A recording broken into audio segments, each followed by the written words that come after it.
来看婚林关哦，去年底推出一个月199块，会当坐代替婚林关5站甲市区公车，佮有客运计共69条路线的 T-Pass。这个月24号，分佮增加婚林往来中华佮嘉义关7个代替车头的 T-Pass， 一个月是399块。婚林关 T-Pass 公共运输的登记票，为去年12月底上路，每个月199块，会当坐关内代替公车和公共自行车。 无限制坐几届，因为民众跨区通勤中华和嘉义等需求，为5月24号将开始开卖399块的月票。如果通勤都上下班通勤的话，可能相对比较可能利多吧。那可能对通勤真的是会比较划得来啊，因为我不是通勤的，对，所以可能也是会觉得有好处啦。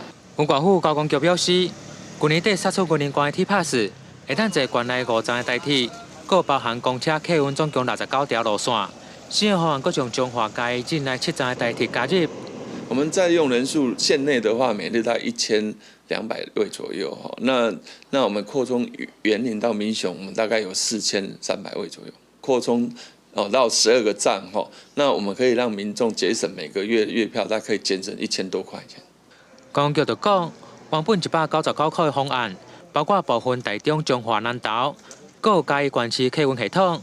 但通勤族对代替的需求较济，现在佫增加代替中华嘉义辖区总共7站，规体经费由中央补助4000多万，文管府自行负担400万经费。记者用报道。